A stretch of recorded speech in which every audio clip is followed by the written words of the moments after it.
Селям алейкум, хайрлах шамлар, витаю в эфире телеканала АТР. Вы смотрите информационно-аналитическую программу «Бугунь». В студии для вас работаю я, Гульсум Халилова. В следующий час в этой студии с гостями, которые подключатся к нам в эфир, мы обсудим основные новости и события на 99-й день героического сопротивления Украины и всего свободного цивилизованного мира российскому фашизму. Я напомню, что мы работаем в прямом эфире. На ваши экраны режиссеры периодически выводят номера телефона. Вы можете звонить к нам абсолютно бесплатно по вайберу +3 8067 63 46 130, а также можете присоединяться по скайпу atr.tv. Это наш адрес. Звоните, задавайте ваши вопросы. Нам важен ваш голос. И не забывайте подписываться на наш YouTube-канал. Там мы вещаем как в онлайн-режиме, так и выкладываем самые интересные фрагменты из наших эфиров. Выкладываем практически все наши программы в записи. Не забывайте обязательно ставить лайки под нашими программами. Это поможет нам продвигать наш YouTube-канал и позволит еще больше людям увидеть наши программы и новости, которые непосредственно касаются временно оккупированного полуострова Крым. Я же рада представить гостя, который присоединяется к нашему ефіру. Це Віктор Бабаренко, політолог, керівник експертної групи Бюро аналізу політики, член громадської ради при НАЗК, в 2017-2019 член наглядової ради суспільного мовника. Пане Вікторе, вітаємо вас. Селям алейкум. Доброго здоровья.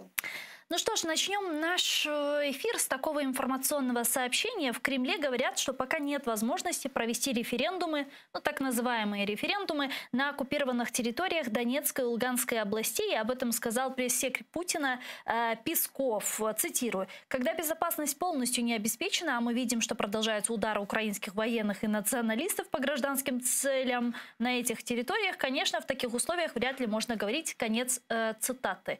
Что вы думаете по этому поводу, учитывая, что только вчера глава Комитета по вопросам внешней политики Государственной Думы России Слуцкий сказал, что в июле они могут провести такой референдум как на территории так называемых ДНР, ЛНР, так и в Херсонской области. Что-то не сходится. Правая рука не знает, что делает левая? Да, вот именно, ну это стиль Москвы, давать противоречивые, мало того, полярные какие-то месседжи. Часто это бывают одни месседжи на внешнего рассчитанные потребителя, то есть они хотят сказать что-то нам, Европе, вообще цивилизованному миру, и что-то рассчитано на внутреннего потребителя. На самом же деле, я думаю, что Кремль выжидает. С одной стороны, они понимают, что ну вот у них, как получается, Крым, территория Украины, ну, согласно Хельсинских соглашений, еще там, согласно там куче договоров, согласно того же Будапештского меморандума, тех долгосрочных угод, которые были подписаны там Украиной с Россией, но тем не менее Россия аннексировала и присвоила себе Крым, и мало того, объявила его не просто своим, а записала в Уголовный кодекс Российской Федерации, что тот, кто говорит и может говорить, что Крым не является частью России, того возбуждают дело по госизмене. То есть он получает там срок там, от 10 до 15 лет и так дальше.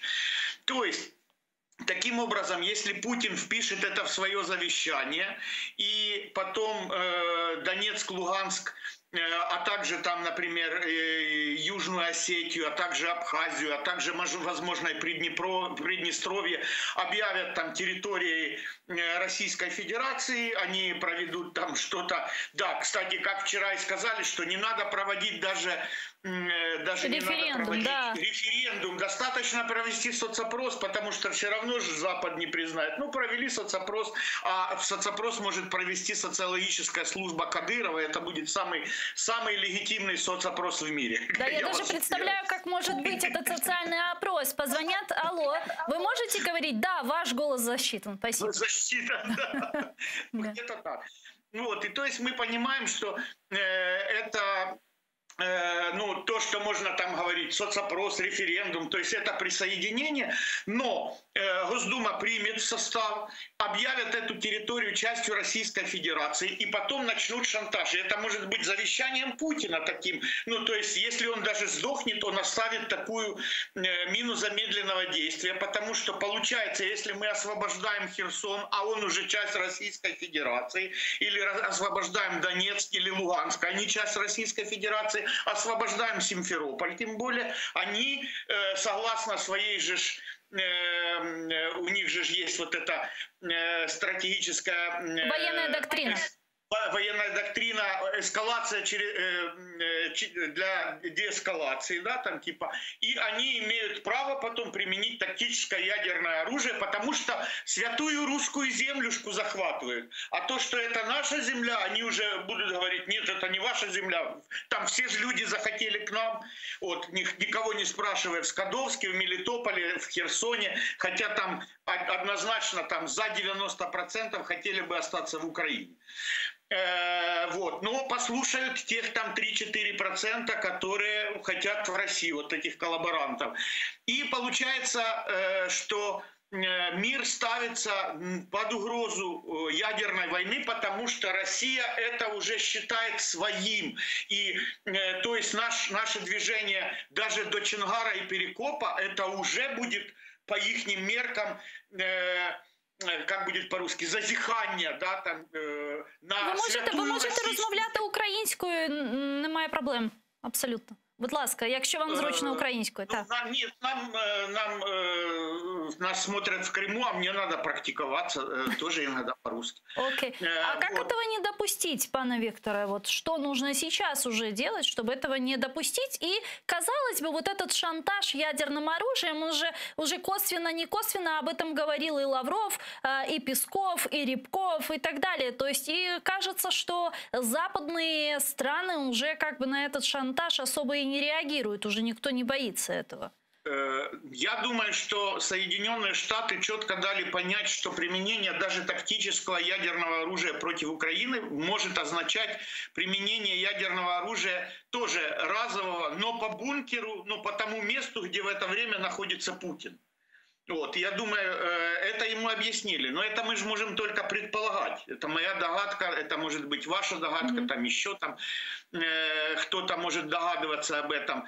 Я тоже с вами согласен, что ну, как бы Путина боятся, потому что безумца всегда боятся. Вспомните, в школе всегда находится, вот в вашей школе, вот в моей был, ну, абсолютно безумный человек, который там, ну, он безбашенный, и его просто опасаются, его лучше обойти, чем с ним связываться, да, и стратегия Путина, он говорит, вот у меня граната в руках, я сейчас взорву и взорву всех взорвемся, ну погибнем все. И он же прямо это говорит, и мало того, за ним повторяет большинство русского общества, что, как он говорит, а разве нужен такой мир, в котором не будет России? И он не уточняет, какой России. Путинской России мы не хотим, а вообще мы не против, пусть Россия будет. Мы вот с Россией жили 300 лет, а теперь хотим 300 лет без них прожить. Давайте мы от вас отгородимся. Нам не нужна ваша святая землюшка, нам ничего не надо. Вообще вы для миру нужны были как бензоколонка. Теперь вы не нужны. Давайте мы отгородимся и 300 лет попробуйте сами в своем Мухосранске на болотах пожить. Никому вы не нужны вообще, от слова вообще и никогда.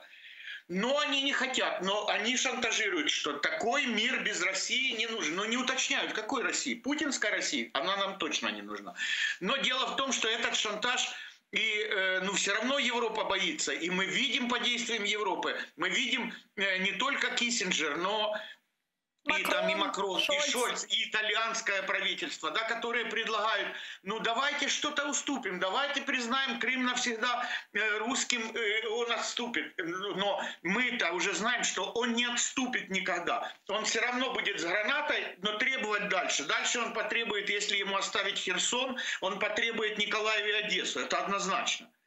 И а дальше он потребует Киев, а дальше он потребует, чтобы мы там прибрали, например, там червоно-черные прапоры, чтобы мы сняли там в кабинетах портреты там Шевченко и Бандеры, да, чтобы мы там еще чего-то отказались. И это будет до той степени, потом он съест Украину, он потребует Польшу, за Польшей он потребует Берлин, потому что ГДР, потому что в Дрездене Путин работал. Он не остановится никогда.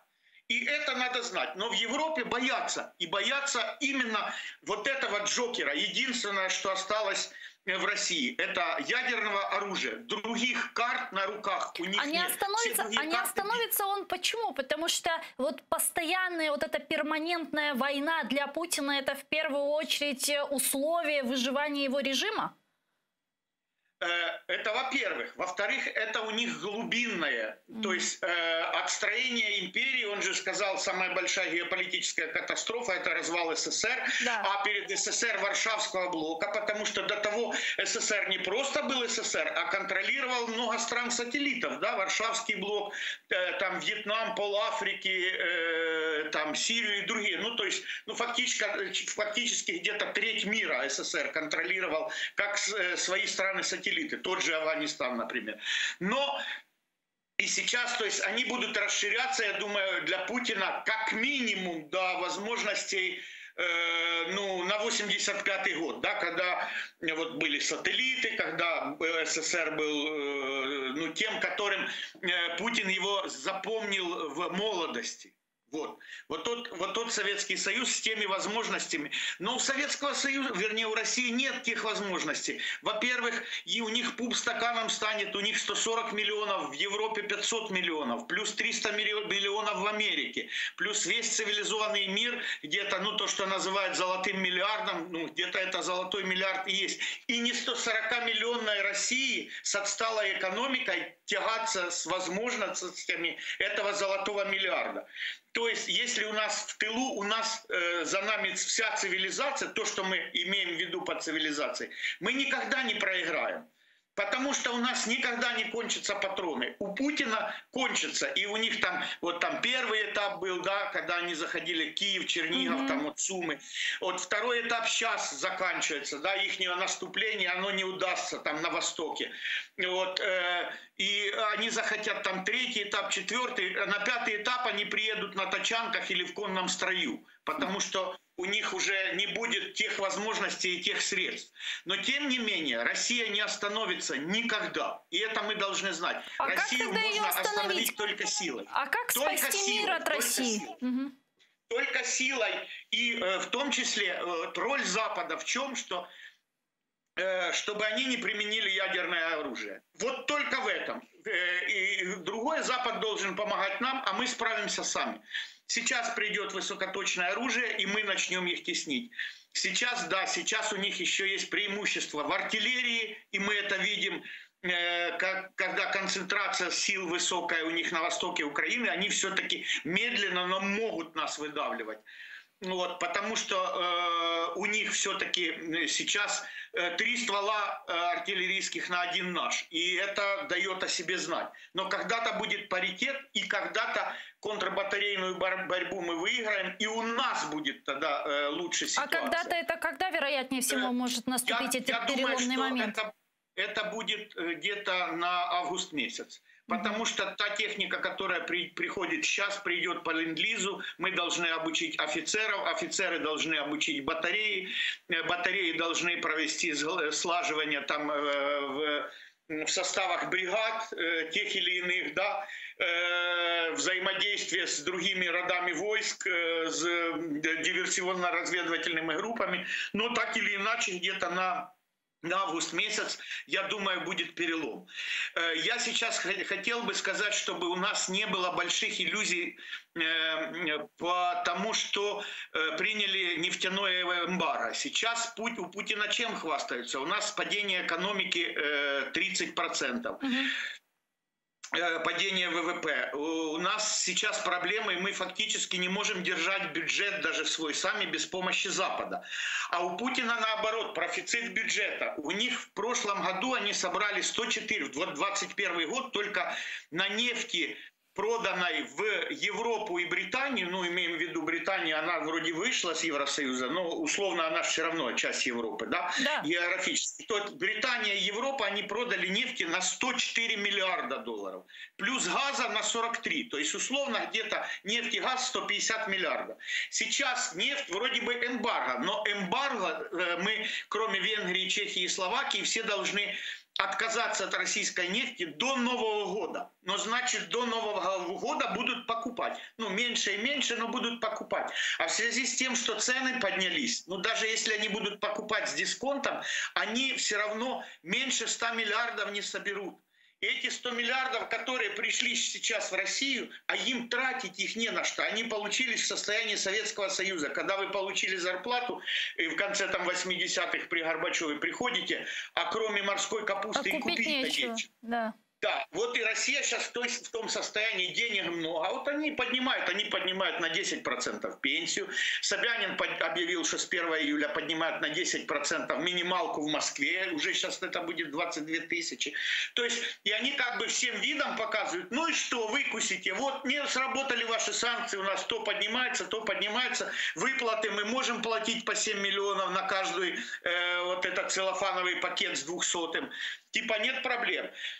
И people там где-то, какой-то дедушка в Рязани думает, о, так, блин, мы побеждаем, у нас все хорошо. Ну, так они деньги же когда-то должны закончиться, учитывая нынешние экономические санкции и эмбарго на них. Они понимают, что это только для этого года, это у них все хорошо. В следующем году будет все плохо, когда эмбарго заработает, когда они будут нефть продавать, вот сейчас 115 нефть, а Индия покупает у них с дисконтом по 70. Угу. По 70. То есть вы представляете, сколько они маржи выигрывают, да? И таким вот нехитрым способом получается, что не будет хорошо в России все. Все не будет так хорошо. И у них сейчас логистические цепочки сломались. И пока они настроят одни, выпадут другие. И да, сейчас все эти санкции работают не так, как хотелось бы. Они из строя Россию не выбили еще. И это будет только, там, ну, грубо говоря, там, через год. Но, с другой стороны, у них армия без мотивации. И поэтому эта армия этой зимой, если они досидят до зимы, зимой может посыпаться. Если мы там с августа начнем потихоньку их давить, когда не они нас будут давить, а мы обороняться, а мы перейдем, мы станем атакующей стороной, у нас будет стратегическая инициатива, мы будем наступать в сторону Чонгара и Перекопа по левому берегу Днепра, мы блокируем Энергодар, мы блокируем Херсон, вот, и они будут отступать, и тогда запоют по-другому, и тогда ихняя армия за зиму завшивеет, она будет без ротации, и она может просто побежать. Да, русский солдат может быть и устойчив. Так уже много дезертирства в рядах российской армии. Но не так, все равно наша пехота лучше. Конечно. И поэтому не факт, что они переживут зиму.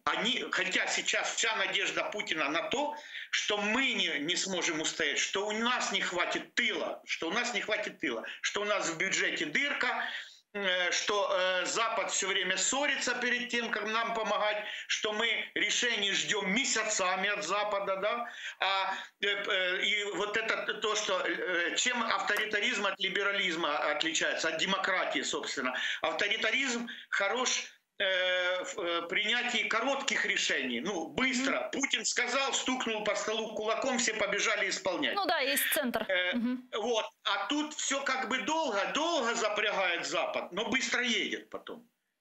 Так что... Ну, в таком случае можно говорить, что Путин, в принципе, в какой-то степени рассчитывал на беззубость Запада, которая была проявлена в 2008 и в 2014 году. Но в этом году в этот раз не прокатило. Да, вы абсолютно правы. А Запад как никогда объединился. Ну, в семье не без слабых мест, да, там и Венгры, и где-то подкачивает иногда Германия, и где-то глупые шаги делает там Италия, но тем не менее Запад консолидирован. Почему? Потому что он объединен вокруг этических стандартов и вокруг гражданского общества. Он не может не не релаксировать на ожидания общества. А общество однозначно европейское за нас. И наша задача просто не потерять вот это. Дякую вам дуже, пане Вікторе. Чохсаголно, що наше время подключились к нам в ефір. Слава Україні! Героям слава!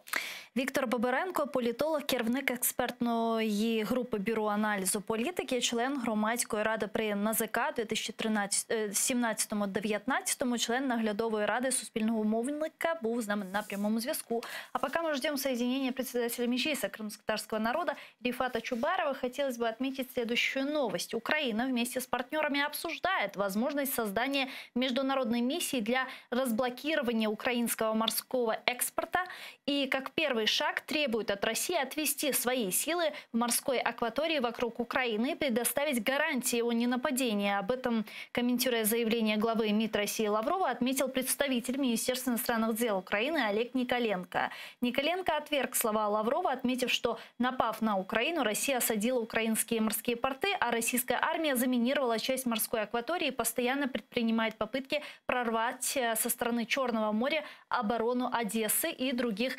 прибрежных городов. По словам Николенко, Украина прорабатывает вместе с партнерами возможность создания международной миссии, в частности под эгидой ООН, которая возьмет на себя обеспечение функционирования морских путей экспорта украинской сельскохозяйственной продукции. Сегодня президент Украины Владимир Зеленский сказал, что блокада России украинских портов может привести к дестабилизации и массовым протестам в Африке и в Европе. Цитирую: «Невозможно обойти вопрос блокады России наших портов. Из-за этого акта агрессии мир на пороге продовольственного кризиса. Это не просто проблемы с продовольствием, это дефицит на рынке, это катастрофический рост цен на базовые продукты, это угроза голода для десятков миллионов людей. Если это не предотвратить, получим проблему политического хаоса в некоторых странах Африки, Азии, а значит и миграционный кризис в Европе, когда люди из стран, страдающих от голода, будут искать спасение». Конец цитаты.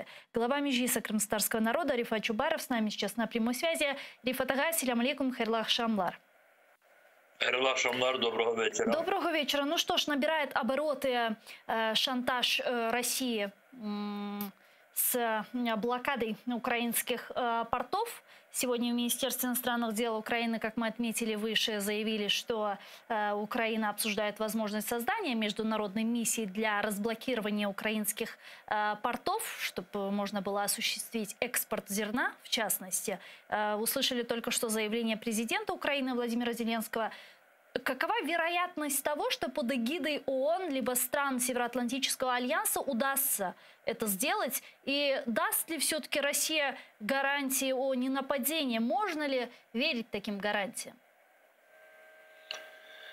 Все те, що буде говоритися зі сторони Москви, і особливо у сфері гарантії безпеки кому би то ні було, і особливо Україні, в це вірити не можна, бо останні роки, ну принаймні 8 останніх років, Москва завжди брехала і ніколи не виконувала свої зобов'язання як держава. Вона порушила всі міжнародні норми і акти, які можна собі уявити чинними. Но в таком случае мы видим, как все-таки Министерство иностранных дел Украины говорит о том, что они обсуждают такую возможность. Президент Украины Владимир Зеленский говорит о том, что это может привести к дестабилизации на территории Европейского Союза и голоду в ряде стран Африки. Означает ли это то, что все-таки Украина намерена идти на определенные договоренности по разминированию этого региона в акватории Черного моря? Дивіться, українська держава може проявити добру волю і в тому числі, ну скажімо так, попри своїх інтересів, бо оце можливе дестабілізації ситуації в різних країнах внаслідок недоліку зерна, це є причина цьому є дії Росії. І тому треба вирішувати причину, розв'язати причину, а не привіди. Голод – це витікає з того, ну, можливий голод, який може бути в окремих країнах внаслідок недопостачання українського зерна. Це є наслідок російської агресії. Я би радив і керівництву нашої держави, і нашим партнерам виходити саме з цього. Треба розв'язати причину цих загрози голоду, але не вирішувати похідні якісь там моменти, бо завтра знову все повернеться. Угу. То есть вы считаете опасным сейчас идти на какие-либо там переговоры, договоренности по разблокированию украинских портов, акватории Черного моря, потому что в дальнейшем Российская Федерация, ну, вряд ли она даст гарантии о ненападении, а даже если даст, все равно может напасть, поэтому здесь очень много рисков. Я би вважав, що розблокування могло би статися, але знову ж я хочу, щоб тут було дуже всім зрозуміло, бо не можна наполовину вирішувати питання. Якщо розблоковувати порти і забезпечувати нормальне транспортне сполучення морське, то треба починати з приведення норм морського міжнародного права на Чорному морі. А для цього треба російським військам виходити з Кримського півострову. Бо захоплення Криму і спроба анексії, а росіяни вважають Крим своєю територією, це докорінно змінило кордони морські. І які можуть бути гарантії, ні, вони можуть бути, але на якийсь там короткий термін, бо найголовна гарантія має витікати з деокупації Кримського півострову і приведення морських кордонів на Чорному морі у відповідність з міжнародним морським правом. Угу. Ну, в таком случае... Сейчас мы видим, как Россия шантажирует ведь не только Украину, всю Европу, не только продовольственной безопасностью, там, газом, энергетикой и так далее, как говорят многие военные эксперты. Именно поэтому она заинтересована в затягивании этого конфликта. А могут ли наши западные партнеры подтолкнуть Украину, ну или попытаться подтолкнуть Украину пойти на подобные переговоры? Кто это может быть? Есть ли такие опасения и риски? Ну, я думаю, що будуть такі заохочування. Я не хотів би зараз називати країни, але це може статися ще й тому, що, скажімо, є, можливо, ще інші чинники, чому так треба поступати, і, скажімо, я не знаю про ці чинники, може бути і таке. Але якщо брати в глобальному такому розумінні, то я би виходив з того, що Росія тепер вже далі буде лише шантажувати по різних напрямках. Сьогодні зерно, вчора були навчання з ядерною зброєю, завтра ще щось. У Росії немає інших таких дієвих способів, щоб впливати тепер на поведінку міжнародної спільноти, окрім шантажу. І треба одного разу вирішувати, чи ми кожного разу будемо задовольнювати цього бандита, який шантажує з різних питань, чи все-таки вже будемо натягувати на нього таку смирительну, я не знаю, хто українську, смирительну сорочку, ту, яку натягають на цих таких хворих людей. Росія – це хвора держава, і її треба ставити на місце і починати, якщо не піддається лікуванню, а мені здається, не піддається лікуванню, то треба проводити певні оперативні втручання для того, щоб вона вже не могла нікому загрожувати. А как вы думаете, сколько нужно времени для того, чтобы Россия вот из того тоталитарного, авторитарного, клептократического государства перетворилась в нормальную демократическую страну, которая ни на кого не нападает. Потому что если мы говорим о путинском режиме, да, то это может быть там в краткосрочной перспективе. Но ведь народ, который оболванен этой пропагандой, который поддерживает в большинстве эту так называемую спецоперацию, а по факту войну против всего свободного мира. Тут багато чого можна говорити, але правда, мені здається, полягає в тому, що для того, щоб громадяни Росії хоча б в якійсь мірі усвідомили, в якій халепі вони зараз знаходяться, для того, щоб вони самі захотіли запобігти більшим негараздам, які їх можуть очікувати, для цього треба, щоб вони хоча б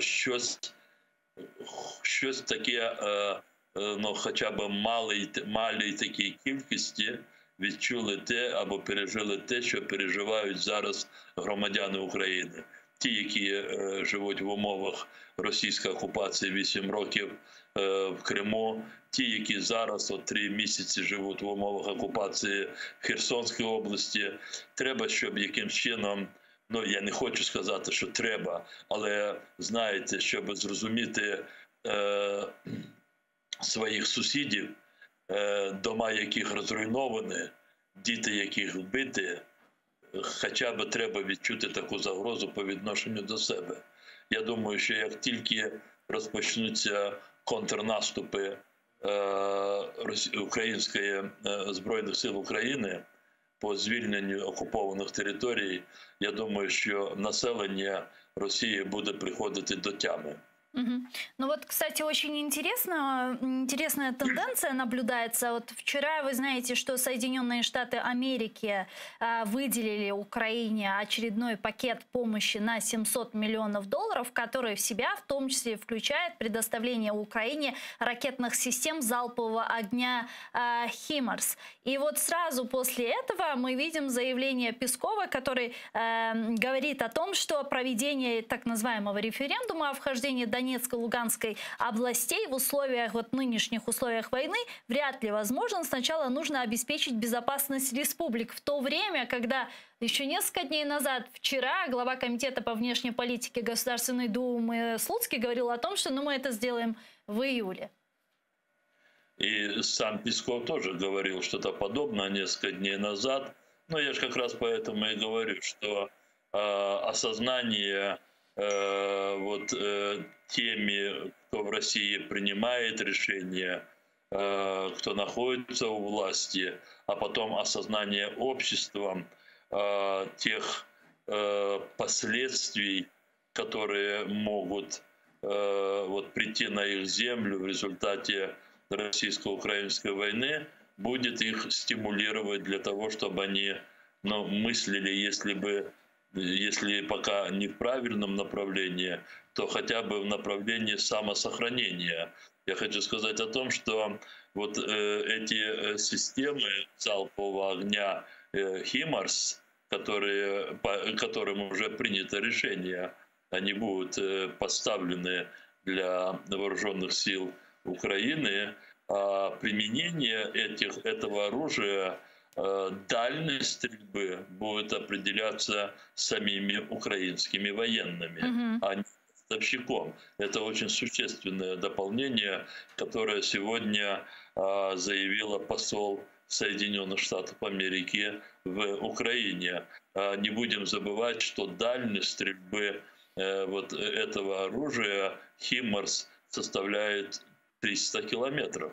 То есть с нее можно стрелять и на 60, и на 50 километров, но можно стрелять и на 300 километров. Так, в таком случае Крымскому мосту может не поздоровиться?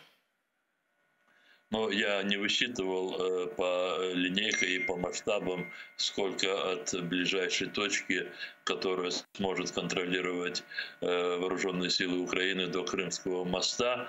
Я думаю, что если будет поставлена задача нанести урон Крымскому мосту, то со временем эта задача вооруженными силами Украины будет достойно выполнено. Я в этом не сомневаюсь. Для этого есть и другие виды вооружения, и не только ракеты, есть и самолеты, и они еще будут поступать. Сегодня в течение дня я читаю комментарии многих военных, политических аналитиков относительно статьи Джозефа Байдена в «Нью-Йорк Таймс». Вы ее тоже прочитали, мы с вами вчера о ней говорили. И, конечно, я бы хотела, чтобы мы продублировали вот ваш комментарий относительно к этой статье на украинском и на русском языках, потому что вот мнение многих экспертов очень сильно разделилось. Вот многие сказали, что эта статья все-таки снимает розовые очки на видение Соединенных Штатов Америки этой войны. Другие ничего подобного, плохого, вот такого опасительного для Украины не увидели. А что между строк прочитали вы?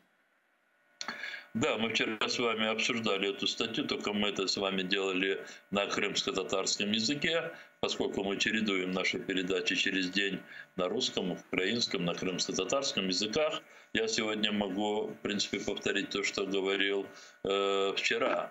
Я оцениваю эту статью как такую, где президент Соединенных Штатов Америки очень четко подчеркнул те принципы, которыми руководствуются и будут руководствоваться далее Соединенные Штаты Америки. И эти принципы объясняют, почему Соединенные Штаты будут помогать Украине в ее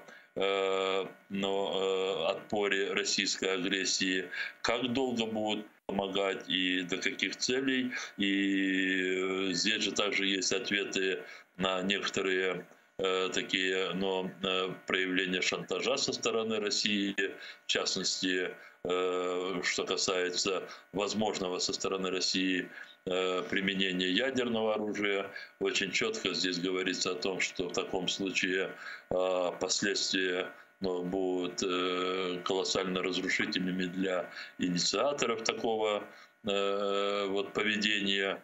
В принципе, я исхожу... Да, конечно, Байден говорит, и в этой статье он прямо указывает, что Соединенные Штаты не ставят целью смещения правительства России, и что это дело самого общества российского. Но, в принципе, любой президент суверенного государства никак по-другому и не может написать в отношении другого государства, даже если это государство в настоящее время выступает агрессором. Но действительно, никто не приведет, скажем так, российскому обществу и не посадит конкретное лицо или группу лиц в качестве руководителей. Но другие процессы, они будут происходить, будет оказываться дальше поддержка российской оппозиции. С числа российской оппозиции уже сейчас, я замечаю, и происходят процессы сегрегации именно такой группы политиков, которые очень будут соответствовать тому состоянию, в котором окажется Российская Федерация на момент ее капитуляции. Я не оговорился. Российско-украинская война завершится капитуляцией России перед Украиной, перед ее партнерами. Но сразу же потребуется, чтобы этим государством или теми процессами, которые будут происходить на территории этого государства, управляли люди, известные в России, способные взять на себя ответственность, и не только способные взять ответственность, а способные соответствовать той ответственности, которую они возьмут. А вы видите, таких есть они сейчас? Я вчера еще раз внимательно прослушал интервью Гарри Каспарова вашему телеканалу и посмотрел некоторые другие его последних дней выступления. И несколько дней назад я с ним тоже имел телефонный разговор на все эти сюжеты. И мне представляется, что эти три принципа, они очень короткие. Я сейчас попытаюсь вспомнить, что режим преступный, война незаконна, Украина едина в рамках ее международно признанных границ. Вот эти, я, может быть, там где-то чуть-чуть немножко не так правильно процитировал, но суть такая. Но то, что третий принцип Украина едина, режим преступный, и вот война незаконна, может быть, она что-то чуть по-другому звучит. Вот объединение на этих принципах и людей мне представляется и позволит, позволит найти вот из числа российской эмиграции тех людей, которые не будут, скажем так, тянуть с исправлением вот всех тех разрушений, которые состоялись и происходят при путинском режиме. Для нас ведь очень важно, чтобы те, кто придет к руководству Российской Федерации, или к руководству тем, я специально это все время оговариваю, или теми процессами, которые будут происходить на территории Российской Федерации. Я лично очень надеюсь на то, что на этой территории создастся как минимум ряд независимых государств. Эти люди, они просто будут соответствовать тому требованию, которое будет предъявлено со стороны международного сообщества к России. Это что-то будет напоминать период после Второй мировой войны, когда союзники, тогда немножко было отличие, и поэтому союзники очень четко установили принципы развития послевоенной Германии, и они следовали этим принципам, и поэтому послевоенная Германия, вот в конце концов, если уже доходить до конца 1980-х годов, до объединения двух частей Германии в единое государства, мы можем сказать, что главной цели союзники все-таки, мы это можем сказать, уже видите, через почти что 80 лет без малого они достигли, потому что сегодня Германия как государство не является опасностью для всего мира. А Россия после Второй мировой войны, государство из коалиции, которая победила фашизм, сама преобразовалась в такое агрессивное государство и является очень большой угрозой вообще существованию человечества.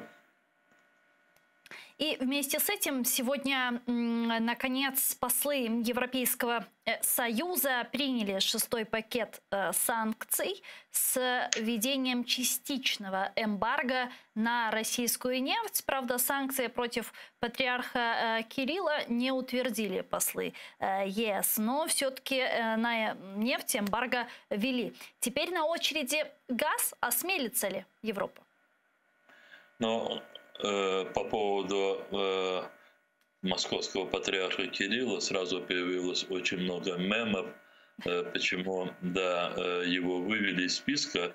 Но все понимают, что это была позиция Венгрии, и для того, чтобы не тормозить все другие, весь пакет, то, конечно, государства пошли. Хотя, конечно, это тоже своего рода такой мелкий шантаж, он некрасивый со стороны Венгрии, потому что именно патриарх Кирилл, он установил своеобразный такой, знаете,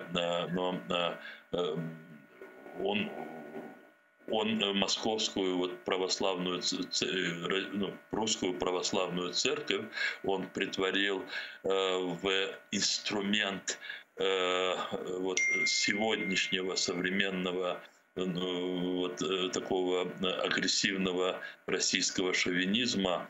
Патриарх Кирилл непосредственно содействовал принятию всех решений, по крайней мере, своим благословением, поддержкой такого очень важного для российского общества института, как православная церковь.